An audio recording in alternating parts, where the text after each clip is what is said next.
안녕하세요. 미술인용의 최강. 구두도 전공미술. 장사도 최고. 입니다. 자, 오늘 표현 영역이 좀 나오고 있네요. 첫 번째로 이제 뭐 스케치가 나오는데 이제 디자인, 디자인에 있어서 아이디어를 창출하는 데 있어서 중요한 요소인 이제 스케치를 얘기합니다. 이 첫 번째 썸네일 스케치가 나오는데 이것은 기본적으로 여러분들이 아셔야 될 것이 뭐냐면 아이디어를 우리가 계속 아이디어를 개발자들이 아이디어를 제시하기 위해서 무엇을 중심으로 하냐면 스케치를 합니다. 그래서 생각이 날 때마다 우리가 이제 메모하듯이 스케치를 하는데 이게 일반적으로 이제 썸네일 스케치라고 합니다. 그래서 어떤 주변 환경이나 배경 이런 어떤 명암 이런 것들보다는 어떤 내용의 그냥 구체적인 어떤 내용의 형식보다는 간단한 어떤 메모 형식의 스케치라고 볼 수가 있어요. 그래서 굉장히 양이 중요하거든요, 얘네들은. 자, 내용을 우선 볼게요. 자, 썸네일 스케치는 엄지손톱이라는 의미인데요. 이 엄지손톱만큼이나 그 작은 스케치를 얘기합니다.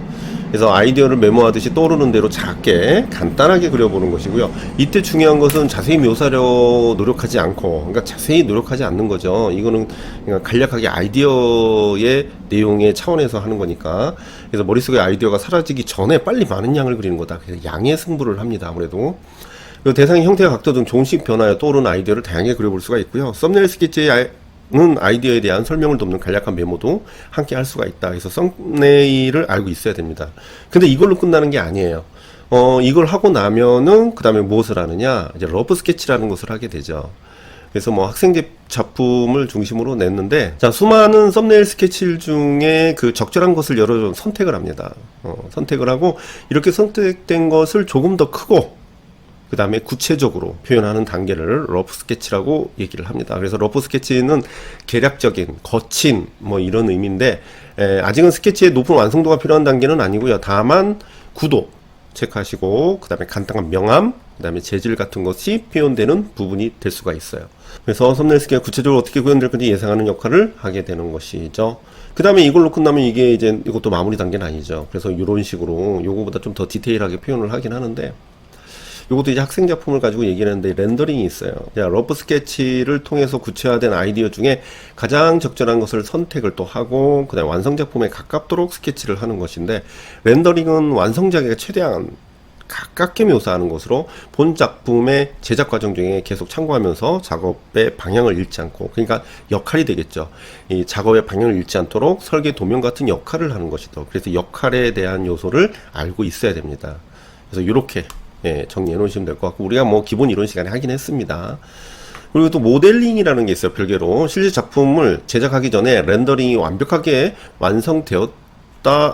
되었더라도 작은 크기의 모델 제작을 통해서, 근데 이게 꼭 작아야 되는 것도 아니에요. 그래서 제작을 통해서 완성 작품의 모습을 예상해 보아야 되는데, 요거는 실제적으로 이제 그림에 해당되겠죠. 스케치에 해당되는데, 얘는 그걸 직접 만드는 거니까 모델링입니다. 그럼 굳이 따지자면 렌더링 다음에 모델링이 되겠죠. 그래서 모델링 작업은 실제 작품 제작에서 실수를 최대한 줄이기 위해 마지막으로 검토하는 과정입니다. 가장 마지막 검토 과정. 그래서 작품의 완성도를 높이기 위해 여러 번 수정할 수 있다. 이렇게 얘기를 하는 것이죠. 그 다음에 에스키스. 에스키스가 나오죠. 이제 최종적으로 완성할 그림이나 설계도 등을 위한 초벌 그림입니다. 얘는 이제 초벌로 우리가 이해하면 되겠어요. 그래서 큰 작품을 제작하기 전에 작은 종이나 천의 간단한 구도나 색채 명암을 표현하고, 뭘 표현한다? 간단한 구도나 색채 명암을 표현하고 작품의 완성 모습과 효과를 이제 예상해 보는 것이라고 볼 수가 있어요. 그래서 에스키스. 아까 이제 썸네일 했었는데, 이제 이렇게 이제 썸네일을 하고, 그 다음에 어떻게 러프 스케치를 하고, 그 다음에 렌더링을 하고, 그 다음에 모델링을 하고, 그죠? 그 다음에 완성 작품, 이런 식으로 접근을 하게 된다. 이렇게 볼 수가 있어요. 그 다음에 뒤로가 나오네요. 자, 뒤로. 자, 뒤로 같은 경우는 우리가 보통 이제 판화로 많이 알려져 있죠. 이 뒤로는 북유럽입니다. 독일인데, 그 북유럽에 해당되면서 독일이면서 그 독일 작가로서의 자부심을 갖고 있는 작가인데, 왜 자부심을 갖고 있냐면, 이 북유럽 작가들은 이탈리아 르네상스에서의 어떤 이상적 사실주의가 아니라 대상을 사실적으로 관찰을 통한 사실주의예요. 관찰을 통한 사실주의. 그렇다 보니까 우리가 이젠 이 관찰을 통한 사실주의다 보니까 되게 그 대상을 있는 그대로 묘사하는 것입니다. 근데 이탈리아 르네상스는 뭐랄까, 자기네들의 법칙을 만들어서 이상화시키는 거란 말이죠. 그런데 뒤로 같은 경우는 그런 부분에 영향을 받으면서도 이탈리아 르네상스의 형식을 받아들인 작가라고 볼 수가 있어요. 그래서 섬세하면서도 굉장히 이상적인 묘사를 추구를 하게 되죠. 우선은 목탄으로 그렸네요. 재료도 중요합니다. 자, 어머니의 초상이고요. 목탄은 부드러운 질감과 농담을 자유롭게 표현할 수 있는데 버드나무, 회양목, 너도밤나무 등을 구워서, 너도밤나무는 되게 비싼 나무인데 그죠? 재료인 목탄이나 질감, 목탄은 질감이나 명암의 특유의 부드럽고 풍부한 느낌을 표현할 수 있대요. 주로 문질러서 표현을 하죠. 완성 후에 정체각을 뿌리고, 이건 아무래도 재료를 얘기하는 것 같아요. 작품의 특성보다. 그래서 목탄을 지울 때는 식광이나 목탄 지우개로 종이 표면을 문질러서 지운다. 뭐 별 의미 없죠. 어쨌든 이 작품은 두건과 옷 등의 선으로만 묘사하고 그림자 부분은 목탄을 문질러서 묘사했는데 무엇보다도 실감나는 표정이 가장 인상적이다. 그래서 문질러서 표현했다. 자, 김한기입니다. 김한기도 중요하죠. 유체.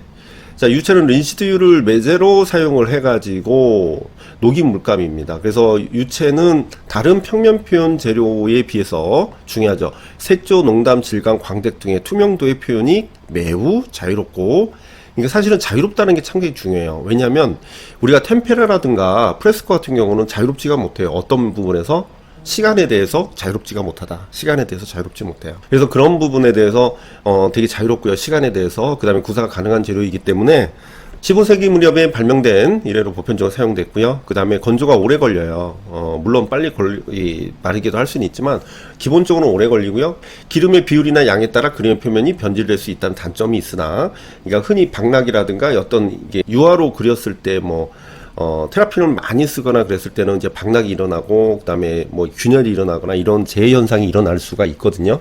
그래서 그런 부분에서 이제는 뭐랄까 단점이 있어요. 혼색이 자유롭고 내구성이 높다. 그 다음에 김한기는 서양회화 재료의 표현 기법으로 도자기, 갑자기 뜬금없이 도자기의 학, 달, 산, 이거 한국적 소재들이죠. 이 김한기는 사실은 이 추상화 직전에는 이것도 우리가 1945년도에 가지고 70년대까지, 그러니까 이제 60년대, 70년대까지 김한기의 그러니까 모더니즘의 어떤 특성들을 보이는 시기인데, 이때 이제는 거의 50년대 보면은 이제 도자기 학달 이런 걸 많이 그렸죠. 한국적 소재들이. 이 사람의 어떤 특징이기도 합니다.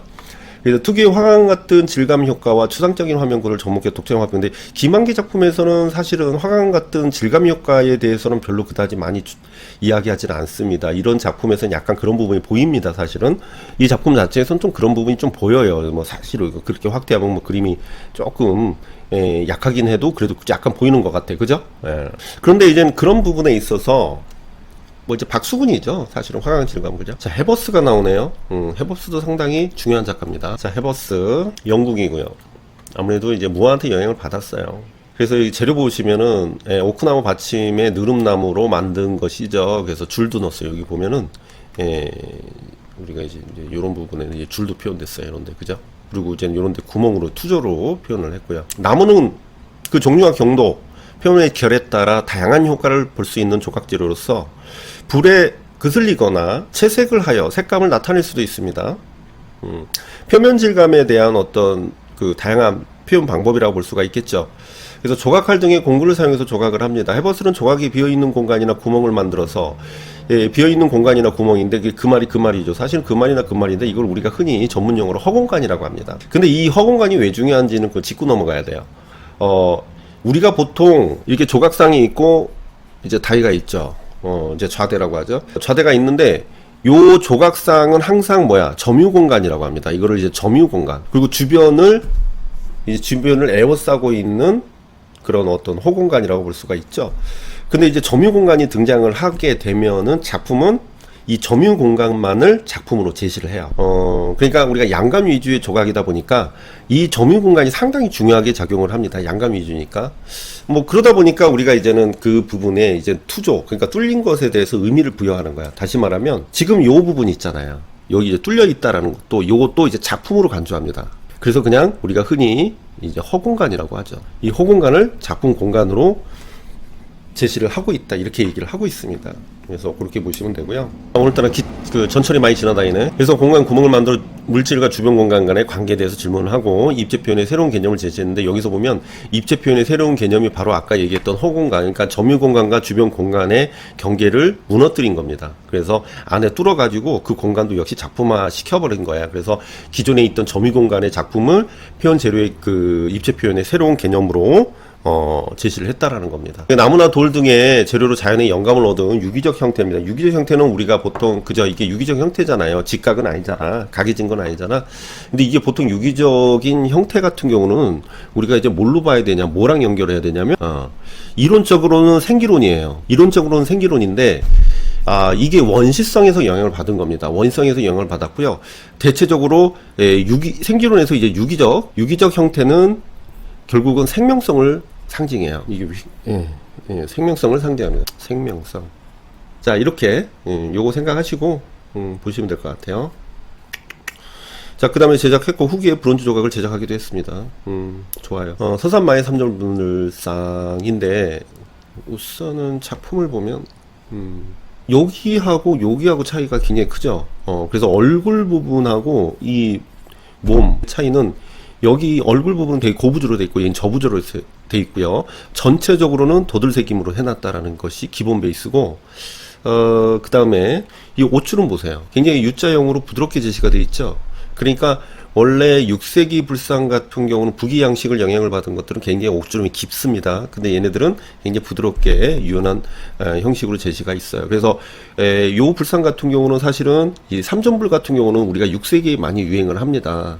유행을 하는데, 자, 요 불상이 무엇이고, 이 불상이 협시보살, 이거 옆에 있는 걸 협시보살이라고 하는데, 얘네들이 뭐고, 그 다음에 뭐 여기 자세히는 안 나와 있는, 여기 나오죠. 여기 이제 좌대가 어떻게 돼 있고, 자세가 어떻고, 입상이지만 어쨌든, 그리고 수인이 어떻고, 그 다음에 여기 이제 두광의 그 형식이 어떻고, 요런 걸 위주로 보면 되겠네요. 그죠? 자, 돌은 정으로 좋아서 형상을 만든다. 그렇죠. 석조 얘기하고 싶은 거죠. 중량감이 있고 내구성이 강하지만 수정이 어렵다. 석조 얘기하는 거네요. 철저한 계획을 세운 뒤에 제작해야 된다. 뭐 별로 뭐 특이한 내용은 없어요. 서양에서 입자가 고운 대리석을 우리나라에서는 단단하고 입자가 큰 화강암, 우리나라는 화강암이 주로 이제 지역성이죠.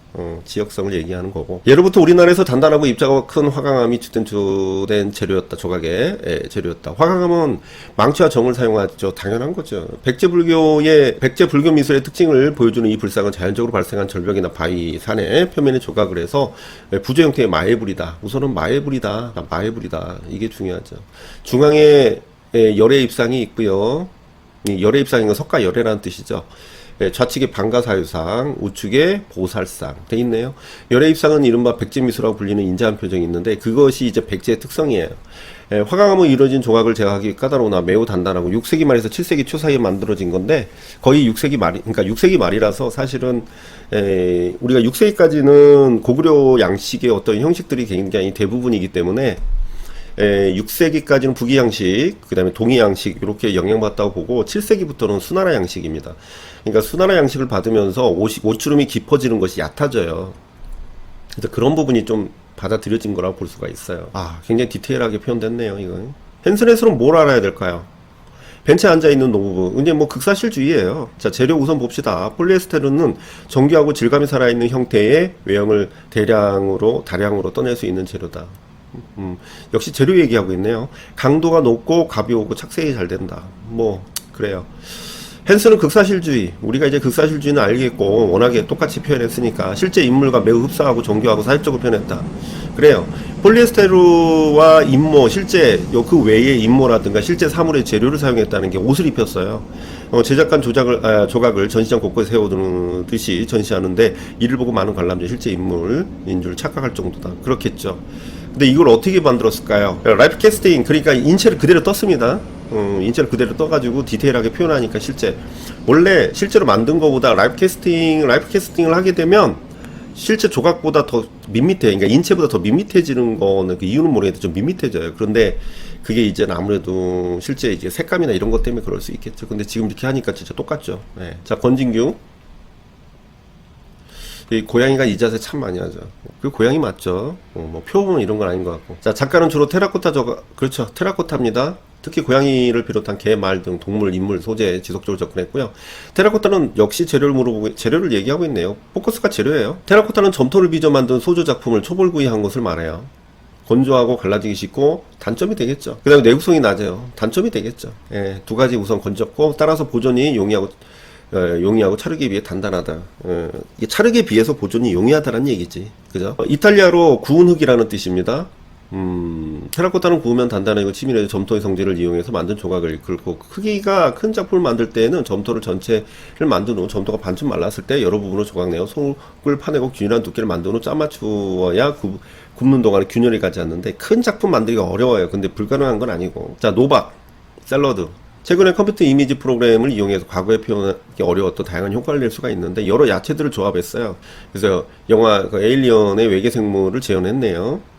그래서 심세기 이탈리아가 아르침볼도에게 헌정하기 위해 만들었대요. 그래서 컴퓨터 그래픽을 활용했고요. 각 야채의 형태와 질감을 표현했어요. 그러면서 에일리언을 표현했죠. 이들 야채를 적재적소에 배치해서 하나의 대상을 만들었고요. 독특한 상상과 컴퓨터의 그래픽 기술로 세상에 존재하지 않지만 매우 실감나고 흥미로운 세계를 구현하는 노박의 개성이 잘 드러난다. 이거 왜 넣었지? 이런 거 뺐어야 되는데. 자, 호크니. 이 호크니가 사진 작업하다가 갑자기 아이패드 작업을 했어요. 그래서 2011년 10월 16일 디지털 드로잉 아이패드입니다. 화면을 터치하여 그림을 그리는 새로운 방법의 등장으로 언제 어디서나 간편하게 제작할 수 있는, 이것도 재료에 포커스가 맞춰졌네요. 자, 회화와 사진 콜라주, 무대 디자인 등에 걸친 폭넓은 작품 세계를 선보였던 호크니가 2009년부터 화면을 터치하여 그림을 그리는 태블릿 PC나 스마트폰의 최신 기기를 사용해서 작품을 제작했대요. 작가는 새로이 등장하는 매체인 태블릿 PC를 가리켜 일종의 스케치북과 같고 늘 물감을 비롯한 재료와 도구들을 항상 가지고 다닐 수 있어 즉시 사용할 수 있는 장점을 말했다. 뭐 그렇죠. 뭐 그런 장점이 있기. 단청이죠. 옛 건축물의 지붕에 화려한 색채나 규칙적인 문양이 반복되는 단청이 그려져 있는데, 우선 단청은 색상이 강렬한 대비가 특징이래요. 그래서 단청 우리나라 전통의 건축의 특징입니다. 지붕에 반복적이면서 매우 강렬하고 화려한 색채의 무늬를 그려 넣어 장식하는 것이고요. 아무래도 장식성이 제일 우선이죠. 그 장식 효과 외에 병충해를 예방하는 것도 있고요.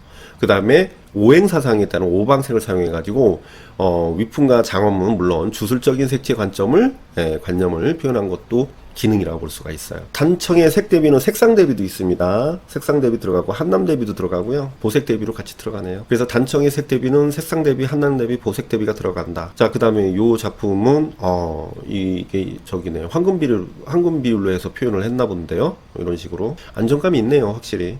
자, 호퍼가 또 나오죠. 긴 여정, 유체로 그렸습니다.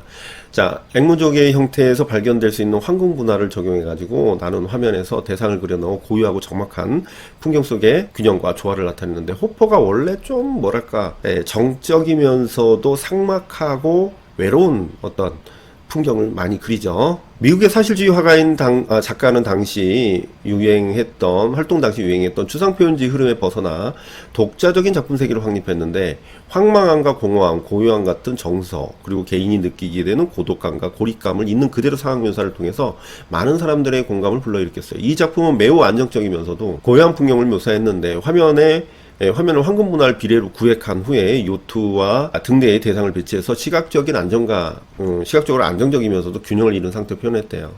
그래서 이런 안정감은 작품에 느껴지는 공허함과 고요함이 더욱 돋보이게 됐다. 일부러 그렇게 표현을 한 것이죠. 이 작품. 김태호 선생님 작품인데요.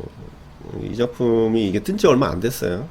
이거는 어떻게 그리냐면 그냥 논외로, 그게 시험 문제 나오진 않겠지만, 이 작품은 물감을 그냥 이런 식으로 세로 가로 해가지고 여러 색을 물감을 그대로 짜요. 이런 식으로. 그러니까 격자형으로 이렇게 짜고 그렇게 두껍게 겹쳐. 그 다음에 어떻게 이런 식으로 깎아내.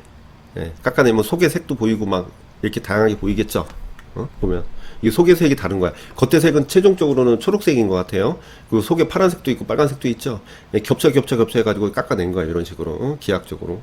이 선생님도 대학원생들 많이 데려가가지고 이 작업을 많이 시키는데, 이 물감이 잘 안 굳어요. 그래서 되게 시간이 좀 오래 걸리죠. 자, 아크릴인데, 난 유화인 줄 알았는데 이 아크릴이구나.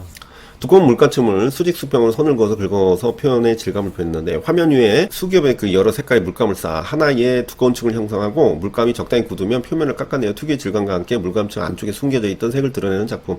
아까 제가 말씀드린 그 정도네요. 그래서 지음으로써 일어나는 역설의 구조. 참 의미는 원래 의미는 하다 보니까 의미는 따로 이야기를 하게 되는 것이죠. 자, 렘브란트 명암의 실제감이 돋보이는 이 작품은 바로크 양식의 극적이면서 웅장함, 느낌을, 특징을 잘 보여준대요. 그러니까 명암법이 굉장히 강하죠. 그래서 테너블리즘의 어떤 특성을 보이고 있고요. 등장 인물들을 일렬로 배치해서 그리던 기존의 단체 초상화의 관습적 틀을 깼대요. 자, 그러면 왜 이렇게 원래 그렸을까요? 이 단체 초상화는 요 사람, 요 사람, 요 사람, 요 사람, 요 사람 다 똑같이 돈을 내서 하니까 동일하게 자기 모습을 다 그려줘야 되는 거야. 이 증명사진, 여러 단체 사진처럼 나도 나왔다. 근데 렘브란트가 이 작품 그리고 되게 욕을 많이 먹었다는 게 이 특정 몇몇만 이게 하고 나머지는 이게 어둠에 다 이렇게 가리게 되니까 사실은 초상화를 맡겼던, 이 단체화를 맡겼던 사람들, 자기가 이제 약간 잘 안 보이거나 이랬을 때는 굉장히 기분은 안 좋았겠죠. 그래서 초상화의 간접적 틀을 깼고, 그 틀을 깼다는 거예요. 보다 자유롭고 복잡한 자세와 구도로 화면했는데, 중앙의 두 인물의 의복에서 드러나는 극단적인 명암 대비는 한밤중이 아닌 대낮의 광경을 표현한 것인데, 바로 어두운 무기고 안에 빠져나온 군인들의 모습이 아직 나오지 못한 병상들에 비해 매우 밝게 드러나는 것을 의도적으로 한 건데, 이처럼 이 작품은 전혀 다른 제목으로 오랫도록 불리고 그대로 굳어지는 등의 그 작가의 의도와는 다른 방향으로 해석되어 왔어요. 근데 많은 우여곡절을 겪은 만큼 바로크 양식의 최대 걸작으로 알려졌고요. 그런데 그러니까 원래 이게 야간 순찰이라는 게 사실은 밤이라고 생각하고 한 건데 이게 밤이 아니라는 것이죠. 자, 스타크 작품인데 가라앉은 퇴적층. 자, 형형색색 종이를 겹치거나 이어붙여 깊이감과 공간감이 느껴지도록 입체 작품을 제작한 겁니다. 붙여가지고 작가는 여러 가지 색상의 색 판지를 오리고 겹쳐가지고 입체 조형물을 만든 겁니다. 프랙탈 구조나 지층 단면 그리고 자연의 현상에 대해 나타나는 에너지의 분출과 같은 형태를 만들어내는 작업을 합니다. 그러니까 반복적인 형태를 만든다고 보시면 돼요. 프랙탈 구조가 대부분이에요. 다양한 색상과 더불어 빨려 들어갈 것 같은 착시 효과가 특징이고, 그럼 이 사람 작품에서는 착시 효과네. 그럼 최근에 작가의 작품에 나타난 특유의 패턴이 대중문화 콘텐츠에 응용되는 협업도 진행되는데, 요게 이제는 의상이라든가 어디에 이제 들어간다는 겁니다. 이런 작가들이, 그러니까 몬드리안도 그랬지만은 이런 작가들이 이게 디자인 쪽으로 적용이 되게 되면 굉장히 많은 돈을 벌게 됩니다. 이게 이제 고유의 어떤 저작권이 있으니까. 여러분들도 그 교사가 되고, 그 교사가 되고 나서 작업을 하고 싶어 하는 분들이 꽤 많아요. 그러면 이런 패턴 작업을 많이 하시는 걸 추천합니다. 물론 자기가 좋아하는 작업이 있겠죠. 근데 그런 패턴 작업을 누가 디자이너가 그걸 내가 좀 사용하겠다 이러면은 뭐 대박 나는 거죠. 그러니까 순수 미술을 하다 보면 그게 디자인과 연결되는 경우가 많아요. 뭐 낙서 미술에서도 그렇고요. 자, 카이스만 같은 경우는 많이 나와요. 이 누런 포장 테이프, 그러니까 우리가 스카치 테이프, 투명 테이프 말고 약간 누런색 있죠? 이제 그걸로 한 건데, 넓은 면적의 포장 테이프를 겹쳐 붙여가지고 하는 방식인데, 겹치면 계속 겹치면해서 어둡게 만들고 이런 식으로 하는 겁니다. 그래서 테이프면이 중첩의 화면을 뒤덮고 있고, 한 가지 색의 테이프를 겹치는 방법으로 명도를 조절하죠. 대상이 명암을 강조하고 나타냈고, 화면은 시각적으로 안정된 균형을 보이고 있는데, 수직수평으로 해가지고 기하학적으로 나타나다 보니까, 나름 재밌을 것 같아요. 그죠? 나름 재밌을 것 같은데, 요거는 좀 돈은 안 될 것 같아. 그죠? 돈은 안 될 것 같고. 이거 뭐냐? 이게 너무 징그럽다. 그죠? 요거 이렇게 옆면에서 보니까 이게 뭔가 이렇게 튀어나오게 뭐 이렇게 한 건데, 마이어스. 자, 이 작품은 나온 판자 위에다 무수한 나사못을 박았네요. 나사못을 박았어. 다른 건 징그럽고, 요걸로 보니. 이렇게 나사못을 박았네요. 요거는 진짜 뭐랄까요, 수작업으로 인정해주는 거지. 수작업으로 인정해주는 거예요. 요즘 미술계가 저걸 어떻게 손으로 다 했지, 요런 것이 좀 인기가 좋아요. 그러니까 한 땀 한 땀이 이게 약간 장인정신 들어가는 거. 그래서 나사못을 박아 인물에 표현한 거, 나사못의 높낮이에 변합니다. 여기 중요하죠. 인물의 골격과 생김새 등을 보다 입체적으로 표현을 했고요. 그리고 나사못 머리 윗면에 채색을 했어요. 채색을 했고, 대상이 구체적인 형태는 더 잘 드러나도록 했고요. 평면에 표현한 작품이지만 마치 부조와 같은 효과를 내고 있다. 괜찮네요. 자, 그 다음에 뭐 그림 형식은 어디서 많이 본 듯한데 좀 이름은 생소하죠. 호숫가의 말들, 판제다 구하슈입니다. 불투명 수채의 물감을 이용해가지고 대상을 거칠고 중한 느낌을 표현을 했는데, 자, 20세기 초에 청기사파에 소속된 작가. 그래서 캄펜덩크는 입체주의와 그다음 마르크의 동물화로부터 영향을 받았어요. 특유의 작품을 나타냈는데 주로 동물이나 풍경이 어우러진 모습을 그렸대요. 서정적인 표현을 또 했다라고 볼 수가 있고요. 아무래도 입체파적 특성이 보이네요. 그죠? 구하슈는 물론 수채와 유체를 사용했는데 작품에 제작하기도 했대요. 자, 클로스. 첫 클로스는 뭐 다 아시는 내용이지만, 자, 화면을 격자로 나누고 색을 칠해가지고 하나하나 작품을 완성했는데 유체 물감의 특유의 색채가 잘 드러납니다. 자, 클로스는 극사실주의 화풍의 여러 인물들의 얼굴 인물을 묘사했는데, 이때 평범한 주변 인물들의 얼굴에서 발견할 수 있는 모공, 털, 잡티 같은 것들을까지도 사진처럼 세밀하게 묘사를 했습니다. 그런데 여기서 중요한 거는 평범한 주변 인물들을 소재로 그림을 그렸다는 거고요. 그게 왜 중요하냐면, 원래는 미술은 가장 의미 있는 사람을 그리거나 의미 있는 대상을 그리는 거죠. 그리고 가장 아름다운 것을 그립니다. 근데 현대에 와서는 일상을 주로 많이 그리죠. 그래서 이 사람도 역시나 극사실주에서 주변에 그냥 있는 사람들, 그런 의미에서 좀 달라요. 그래서 이제 사진전 세밀하고 정확하게 표현했는데요. 그것은 작가 자신의 주관이 배제됐다. 요것도 중요합니다. 이제 주관이 배제됐다. 이 객관적인 시각에서 그대로를 바라보는 시선으로 오히려 현실에서는 쉽게 지나칠 수 없을 법한 사소한 것들까지 실제보다 더 세밀하게 묘사를 해서 관람에 충격을 선사하는데, 대상을 너무 극사실적으로 묘사를 했을 때는 사람들한테 놀라죠. 왜냐하면 우리가 시각적으로 그렇게 세밀하게 못 보거든요. 근데 그것을 세밀하게 표현했을 때는 사람들한테 충격을 주죠. 작가는 이러한 극사실지 화풍을 거친 후에 인물의 얼굴에 사각의 픽셀로 환산을 해가지고 그린 뒤에 색을 채워 완성하는 특유의 기법을 개발하는데, 현재까지 동일한 기법으로 제작하는데, 요 안에 픽셀 하나하나에 색을 나눠가지고 따로따로 다 표현을 하는 겁니다. 색을 나눠서. 자, 여기서 이제 글레이징 다 알죠?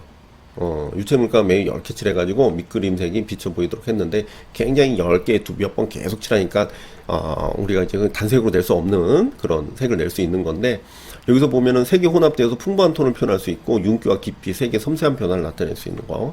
이 글레이징을 참 많이 썼어요, 고대에서. 그 다음에 요거 프로테, 난타한다라는 뜻인데, 붓에 물감을 발라서 화면을 심하게 치는 기법입니다. 그래서 방고 후 체크하시고요. 방고 후나 야수파 작품들에서 그 표현 기법을 발견할 수 있고요. 색조와 붓질의 강렬한 느낌을 표현할 때 붓을 때리는 것이죠. 그래서 프로테 알고 있어야 됩니다. 예, 드리핑, 뭐 이건 다 아는 거고. 그 다음에 와이어스, 요거 내용이 참 좀 슬퍼요. 크리스티나의 세계에서 템페라로 그렸고요. 템페라 재료를 사용해서 황량한 들판을 묘사했는데 사실적이면서도 환상적인 느낌을 줬네요. 와이어스는 매우 사실적인 화풍으로 그려요. 대상을 묘사하는 한편 작품 전반에서 느껴지는 특유의 환상적인 느낌과 향수로 독특한 분위기를 형성하는데, 작품 속에 등장하는 여성이 작가의 아내인 오랜 친구이자 이웃인 크리스티나의 모습을 재현한 건데, 실제로 크리스티나는 매우 병약하고 불편한 몸을 가진 여성인데 그 여성을 이렇게 그렸던 거죠. 이 작품에서 그 뒷모습만 나타나고 있지만 마른 팔과 언덕 위에 집을 바라보고 있는 모습에서 절망과 간절함이 느껴진다. 그래서 사실은 이 사람이 걸어서 못 다니는 그런 몸 상태인데, 그런 부분을 같이 그린 것이죠. 템페라는 유체물감이 발명되기 전에 주로 사용됐고, 건조가 빨라요. 무조건 빨라요. 건조된 뒤에 변질이 되진 않아요.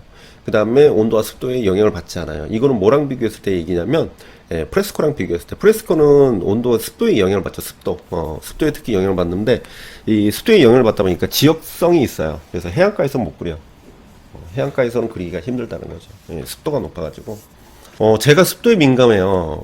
뭐 여러분들은 궁금하지 않겠지만 제가 습도에 민감합니다. 습도에 민감한데 어느 정도냐면, 여름에 막 땡볕도 견딜만해요. 더위를 많이 타지만. 근데 장마철에 막 비 오고 나면 그 습한 기운 때문에 땀이 줄줄 나요. 이게 몸에서 반응하는 거지. 그래서 제주도를 좋아하는데, 제주도는 정말 더울 때, 이 습할 때는 못 가요. 바닷가는 여름에는 못 가. 습해가지고. 뭐 여러분들 안 궁금한 거 아는데 그냥 얘기해봤습니다. 자, 라이프. 자, 해즐넛 꽃가루. 이 사람이 전직 의사인가 그럴 거야, 이게. 직접 채집한 꽃가루를 이용해서 자연의 순환을 표현했어요.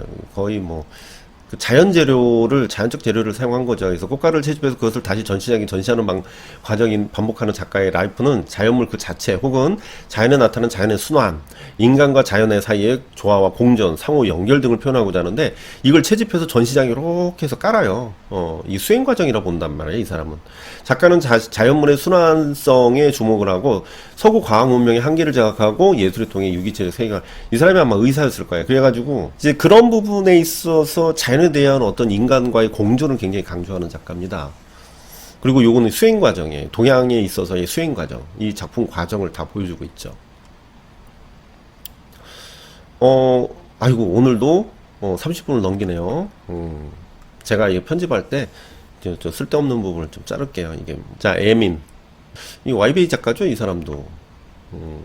다양한 매체를 통해서 자전적이거나, 이 사람이 주로 하는 것은 똑같아요. 자전적이나 고백적인 주제를 표현합니다. 그러니까 자기의 일상의 모습을 그대로 침대를 사용했던 그 침대를 그대로 전시장에 갖다 놓거나 이래요. 근데 잠깐 자신의 생각을 담은 글자를 네온으로 표현을 했대요. 자, 예민은 자전적이고 개인적인 주제에 각가지 재료와 매체를 활용하는데 이처럼 평소에 하던 생각이나 하고 싶은 말들을 직관적이면서도 간결한 문장의 네온으로 표현하기도 했어요. 요거는 이제 네온이죠. 그래서 이제 그대로 전시장에 갖다 놓은 방식인데, 그래서 일기와 사진, 드로잉 등을 모아 선보이거나 오브제를 있는 그대로 갖다 놓는 거예요. 자기 침대 그대로 갖다 놓고. 그래서 방식을 설치하거나 감추고 싶은 과거나 빌면서는 이야기를 솔직하게 고백하는 작품입니다. 이거 왜 이런 게 왜 등장하는 것 같아요? 이거 이전에 어떤 현상이 나타났냐면, 우리가 그러니까 90년대 있잖아요. 90년대에 자기의 어떤 생활상을 이 캠을 설치해가지고, 그러니까 CCTV를 설치해가지고 그거를 막 영상을 보여주는 작업들이 유행을 했단 말이에요. 근데 사람들은 그걸 좋아해요. 근데 그 작가들은 오히려 그 보는 관객을 뭐라고 하냐면, 관음증에, 우리 모든 사람이 이제 관음증이라는 것이 있다고 보는 거예요. 그래서 이것도 사실은 이 작품 자체가 내 일상을 보여주는데 사람들한테 굉장히 호기심을 유발할 수가 있는 거죠. 그래서 매우 직접적이고 솔직하게 자신의 이야기를 전달하는 이러한 작업 방식은 작가 자신이 어린 시절부터 입은 내적 상처를 치유하는 방식이에요. 내 모습을 보여주면서 상처가 치유된다라는 거죠. 예. 자, 곤살레스 토레스는 시험 문제 나왔었습니다. 교과서에서 그대로 나왔어요. 자, 미술관 한쪽에 쌓인 사탕은 관람자가 가져가 먹을 수 있는 것이에요. 그리고 전시장의 관람자가 가져가 없어진 만큼, 무게만큼 사탕을 채워놓는 게 시스템이에요. 사탕의 양은 전시기간 내에 일정한 무게를 유지하도록 되어 있죠. 그래서 누가 먹으면 또 갖다 놓고 이래야 돼. 이 무게는 작가의 연인과 작가의 몸무게를 합친 것과 같아요. 근데 저도 몰랐는데, 이 어떤 수강생이 이거 내가 설명하니까, 뭐 별건 아닌데, 제가 이제 수하면서 이 사람이 이제는, 동성애자인지는 몰랐던 거죠, 제가.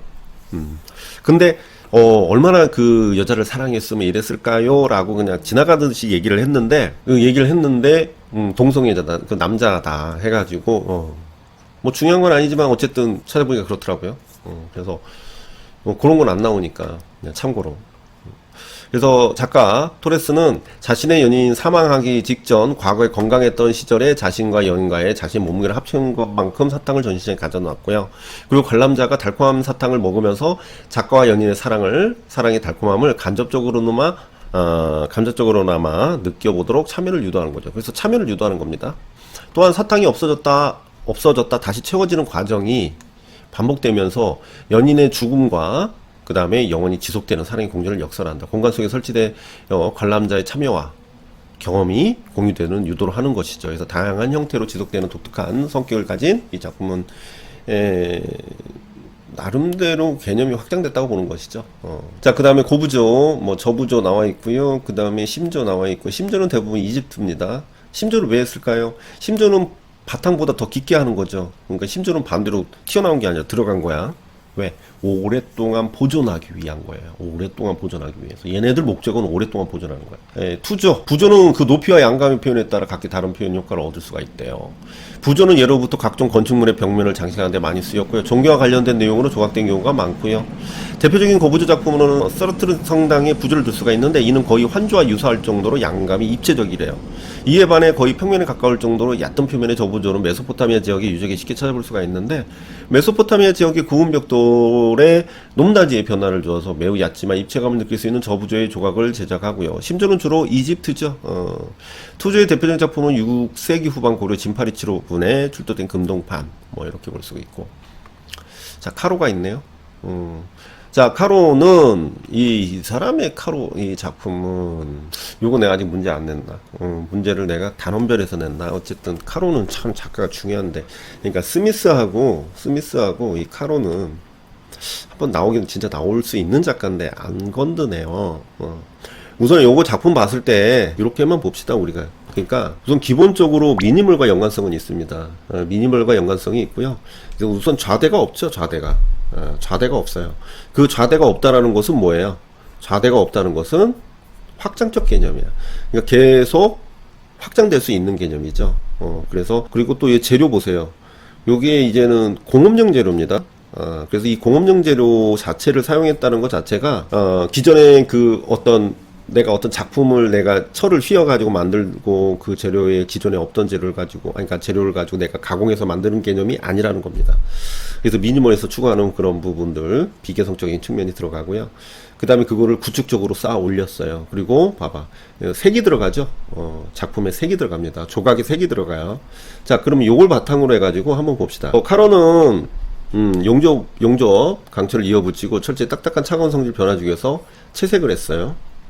카론은 스테인리스강 재료를 사용해가지고 입체 작품에 그 제작을 했는데 특히 용접 기법을 통해 강철끼리 이어붙이는 형태를 구성한 후 고채도의 그 페인트로 표면을 채색해서 강철에 가진 무거운 이미지의 변화를 주는 거. 또한 작가의 작품을 올려놓은 받침대를 제거해가지고 작품만 바닥에 제시함으로써 작품에 둘러싼 공간의 확장, 아까 얘기했죠. 그래서 작품이 공간적인 요소를 포함하도록 한 거죠. 자, 요거는 조금 문제를 한번 낼 필요가 있어요. 그래서 요게 추가된 내용으로 해가지고 더 밑으로 안 내려가는 거 보니까 여기까지인가 봅니다. 다음 시간에 그냥 하는 김에 좀 더 할게요. 어쩔 수 없네. 하는 김에 더 하고 대신에 좀 이렇게 긴 내용은 좀 빼겠습니다. 그렇게 해가지고 요게 이제 여러분들이 이제 막판에 이제 꾸준히 이렇게 보는데 얼마 안 걸리잖아요. 잠깐 이게 저기 좀 빠른 배속으로 보면 금방 보는 거고, 그죠?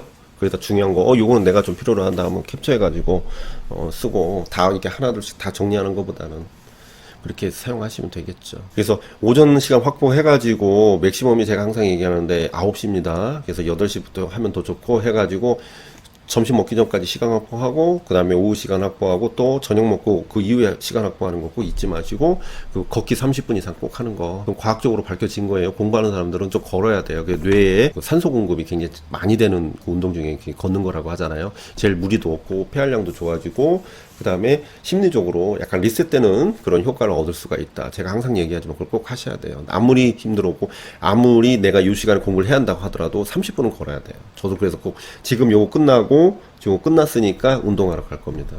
네. 날씨가 갑자기 쌀쌀해지니까 이 건강 진짜 좀 아프면 하루 이틀 그냥 날아가 버립니다. 그래서 체력 관리 잘 하시고, 그래서 다음 시간에 또 좋은 내용으로 약속드리면서 오늘은 여기까지 하겠습니다. 감사합니다.